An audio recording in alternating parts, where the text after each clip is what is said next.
Nesse vídeo eu vou mostrar o antes, o durante e o depois de um serviço de limpeza de jardim e vou falar quais as ferramentas que devemos utilizar nesse tipo de trabalho. Se inscreva no canal e deixe o seu like. Vou fazer a retirada de todas as plantas invasoras que estão no terreno. Basicamente, tudo que pode ser visto nesse vídeo são plantas que nasceram de forma indesejada. Apenas o bambu é que foi plantado, então farei uma poda de limpeza nele. Essas plantas invasoras se desenvolvem rapidamente, por isso é importante estar sempre fazendo a manutenção do jardim. Quanto mais tempo deixarmos essas plantas se desenvolverem e se espalharem, mais difícil será para retirá-las depois.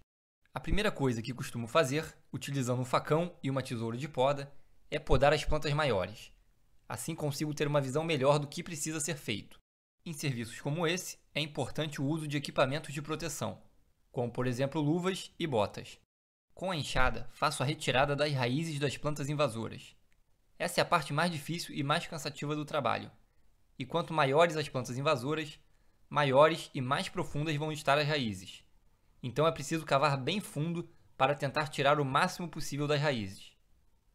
Depois das podas, com a tesoura e o facão, e de soltar as raízes com a enxada, para juntar todo o material, utilizar um ancinho é uma boa opção.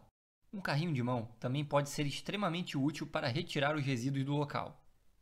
Com os resíduos retirados, podemos nivelar o terreno e aproveitar para retirar pedras e raízes que ainda possam estar pelo solo e que podem atrapalhar a construção do jardim. Mesmo retirando as plantas invasoras com o máximo de raízes, é normal que elas voltem a crescer depois de algum tempo, principalmente após períodos de chuva. O ideal é já fazer a retirada assim que elas começarem a se desenvolver. É mais fácil e dessa forma não deixamos que elas se espalhem.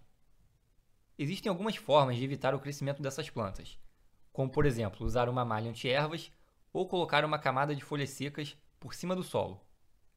O importante é não perder o controle para que não seja preciso realizar grandes intervenções depois. Se tiver qualquer dúvida sobre como fazer esse tipo de limpeza, deixe nos comentários que tentarei ajudar. Muito obrigado por assistir e até a próxima!